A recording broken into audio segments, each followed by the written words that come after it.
Hi, it's Brad from Motion Consulting Services. Today's topic is IRS tax levies. What is a tax levy?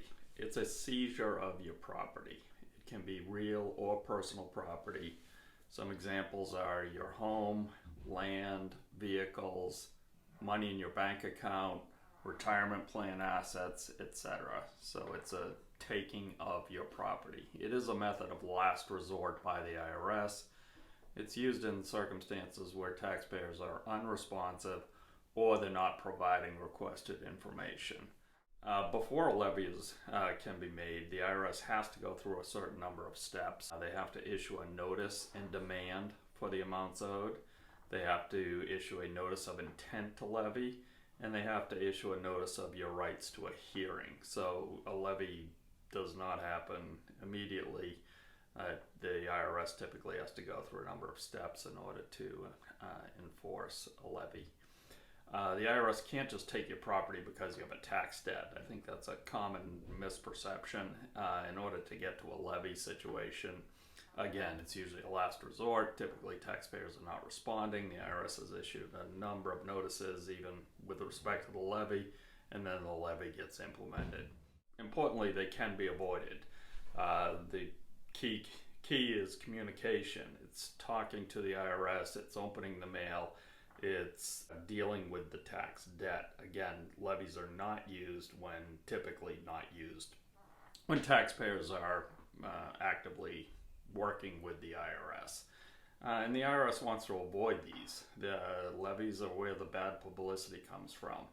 It's the IRS is taking my house. The IRS just cleaned out my bank account. The IRS just took most of my take-home pay. So again, this is what gets the IRS bad publicity and gives them a bad name. So they like to avoid it. So what are the types of levies? There are two types. There's a continuing levy and a regular levy. A continuing levy, as the name implies, it remains in place until it's withdrawn by the IRS. So the typical is a wage withholding levy. It's what most people are familiar with. The IRS notifies your employer and legally requires them to hand over a portion of your paycheck. And how they accomplish this is they tell the employer, you're allowed to provide to the taxpayer a certain sum, and it's currently only about $250 per week. Anything over and above that is legally required to be paid to the IRS. So it's quite punitive, but it is intended to be punitive in order to get people's attention. What's a regular levy? So a regular levy seizes property held by you at a particular point in time. So it's when it's typically applied to bank accounts. So this is where most people have heard of them. The IRS issues a levy, regular levy to your bank, and your bank on a certain date is required to hand over anything in the account at that point in time. It does not capture what's put into the bank account in a future date. So it's important to note that, unlike the continuing levy, it only seizes property at a particular point in time. Now, the regular levy can apply to retirement plans. This is a common misperception. There are ERISA rules that prevent third-party creditors from seizing assets. However, the IRS is specifically exempted from those rules. So in other words, if you have the right to take retirement plan assets, the IRS does as well. So your typical 401k, even if it's subject to income taxes or penalties, the IRS can seize those assets.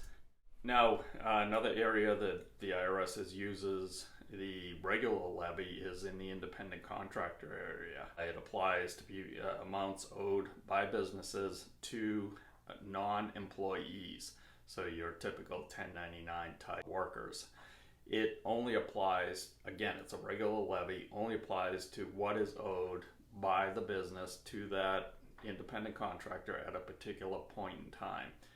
Now, the typical use is with contractors and their subcontractors. Again, important to remember that they look at a point in time, and if you're the contractor and you have an amount due to the subcontractor on that particular day, the IRS can seize it.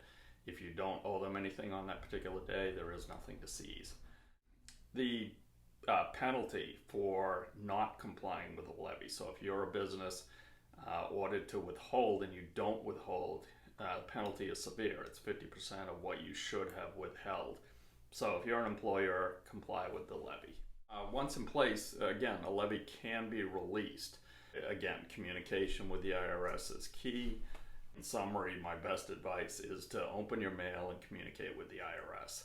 They are a means of last resort used by the IRS to collect tax debts. They prefer not to use them, but if a taxpayer is unresponsive, not providing requested information, they will be used. So best to avoid. Thanks for listening, and feel free to contact us if you have any comments or questions. Thanks.